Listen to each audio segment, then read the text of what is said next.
Hi goddesses, if you are feeling stuck, if you are feeling that life just won't go right for you, if you're feeling anxious, if you're feeling that it doesn't matter how hard you try, you're battling against everything and nothing is working, then this video could be for you, because you could be suffering from trauma. So I want to talk you through 3 things that really helped me, 3 healing modalities that really helped me battle the trauma in my life. So before we start, it's really important for me to mention that trauma is trauma. It comes in all shapes and sizes. If you are suffering with trauma to the degree that it is raw and it is affecting your every waking hour, then you need to seek professional help. This video isn't for you. It's really important that you seek the help that you need, because you can come through it. It doesn't have to define who you are. So good luck and lots of love for you if that is you. For everybody else, I'm going to give you 3 daily rituals that really helped me out. For those that are new here, my name's Paula, and I had 2 cardiac arrests 2 years ago and a near-death experience. And after those, I was left with really quite severe trauma. I was absolutely terrified of it happening to me again. And I was terrified that I wasn't going to be on this planet anymore. It made me realise one thing, and that's that I do want to be on this planet, but I was faced with 2 choices. I was at a crossroads. So choice number 1, I let this anxiety consume me. I surrender to it. I become an anxious person. I live an anxious life, which I know from past experiences becomes a very small life. Well, I wasn't prepared to do that. And so what was left to do? I had to face my trauma, and I had to face my anxiety. So one coaching mantra that I always fall back on with my clients and myself on a daily basis is that life happens for me. So your life happens for you. It doesn't happen to you.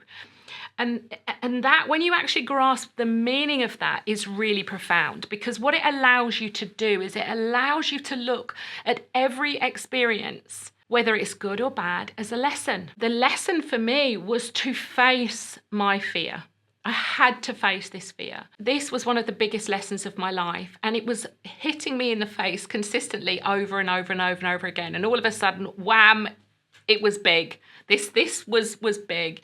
And I had to see a reason as to why it was happening for me. Now, all my life I've been running away. All my life, when things became uncomfortable, I would eat, I would take drugs, I would buy clothes, I would do crazy things to try and get rid of the uncomfortable feelings that I was having. Anything other than feel that emotion, that painful emotion. And here now I knew that I had to face the biggest fear of my life, which was dying again, basically, and I had to face it head on. So how did I do that? Every single time that fear took over my body, I would go to my special place. So I would say to anybody, do you have a special place somewhere that's just for you? Somewhere that you can escape with a cup of tea, somewhere in your garden. It could be the toilet. If you've got lots of kids, it could be anything, I don't know, but just a place that you can go to and be on your own. I would go to my special place, I would sit down, and we're going to allow those feelings to come. It's uncomfortable, I know, and it's scary, I know, but feelings of anxiety is just your body alerting you that something is wrong. You're not going to die from a panic attack. You're going to make friends with your anxiety. Your anxiety is there to support you and to keep you safe, even though it doesn't feel like it. So we let those feelings come. And in those moments of pure fear, I would envision myself in hospital. I would sit next to myself on the bed. I would stroke my head and I would tell myself, I'm okay. You're okay. You come out of this. Every time it happened, it's okay. It's okay. And I would support myself. I would love myself. And I would, more importantly than anything, not be afraid of the feelings. For the first time in my life, I made friends with the feelings. I thanked them for warning me. Embracing those feelings are a bit like me embracing how I'm feeling right now. Sitting, staring at a blank camera, talking to you beautiful goddesses about how I loved myself in hospital. So if you can do me a favour, if you're getting any value from this whatsoever, please give me a thumbs up. Number one, and it's something that I feel really strongly about, it helps me on a daily basis, is that life happens for me. Life doesn't happen to you, life happens for me. And you can apply this to everything. Now, if I have an unhappy client, okay, this is happening for me. What can I learn from it? How can I make the service that I offer better? Anything that happens that makes you angry, that gets your stress levels up, what can you learn from it? Because if you have the ability to sit back and see it as a lesson, there's two really intrinsic things that happen. One, you're able to move through it. And two, you learn from it. And every time you learn from it, you get a little bit stronger. You're just growing. And it's in our toughest, our darkest moments that we rise like a phoenix, literally, that we find our growth. And I spent too much of my life running away and not growing. I just was hiding. I was hiding from myself. I was hiding from life. And life's too precious to waste. So your life is happening for you. And it's up to you to live it to its maximum, to learn your lessons. Go on, say it. My life is happening for me. Say it out loud and I'll wait. Cool. Your life is happening for you. Okay, so number two, how many of you are frightened to be with yourself? How many of you have to turn the television on or the radio on, or you can't be in a room and you can't be in silence with yourself? Well, that was me. And I'm sure there'll be lots of you out there that resonate with that. And so meditation was my second biggest thing. It was learning how to be comfortable with Paula. Because again, I'd spent my whole life running away from Paula, taking everything under the sun to not allow my thoughts to come in. And so meditation has been huge, is still huge. I start every day off now with a meditation because it brings you back to yourself. Now, so many people say to me, oh, it's so difficult to meditate. I can't turn my brain off. Well, we can never turn our brain off, not completely. We wouldn't be here if we could. Meditation is about focus. And actually, I'm sure lots of you meditate every day without even realizing that you're doing it. If you are completely focused on something which takes all of your energy, as long as it serves you well, because that's really important, then it's a form of meditation. And so meditation for me allowed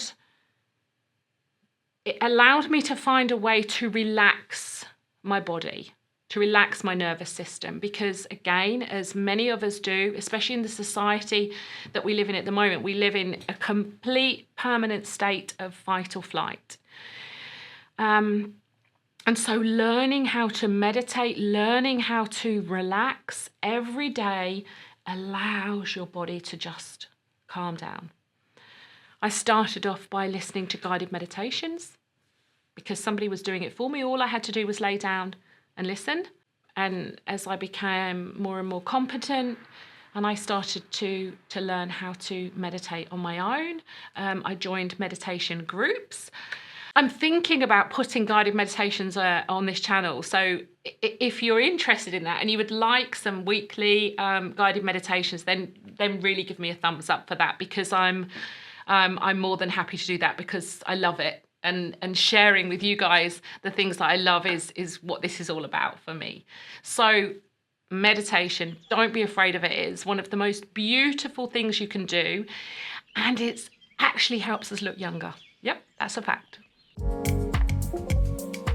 Take a moment to think about all the complexities of life, about all the things that you have in your life now. We have our smartphones, we have our watches, we have rings that tell us we're stressed, we have Netflix, we're actually bombarded by all of these things all the time.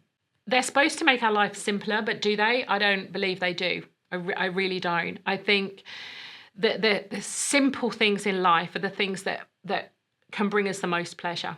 My number 3 is nature. I absolutely adore nature. There is just something that's very primal, that's very real about being outside, about sitting on the grass and just immersing yourself in the beautiful thing that's nature. In fact, part of my morning ritual is to sit outside with my goats, with the chickens, sitting on the earth, feeling the ground beneath me. It gives me a real sense of belonging, a real sense of that there are things that are so much bigger than me. In fact, the other morning, Craig looked out of the window and went, "Oh my God, I can see nature." And I said to him, "What can you see?" And he said, "I can see robins and I can see a starling and I can see rabbits and I can see," and all it made me want to do is get out there with them all because they're beautiful. And it's just an extension of life. But all of these things have such a beautiful way of bringing us back to the moment.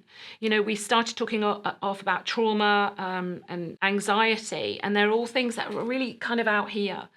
Anything we can do to bring us back into the moment, you know, just appreciating a beautiful flower, appreciating the lambs, they run in the most amazing way. A leaf, spring, the sunshine, all of these things bring us back into the present moment. And when you are in the present moment, you are truly living, because actually it's only in that moment, it's only that present moment that matters. And we spend too much time worrying about the future and regretting our past, when actually our power sits in the moment. If you're struggling with anxiety, then I want you to watch this next video, because I'm going to go into anxiety in a bit more depth and give you some tips on how you can work through it. Thank you for watching.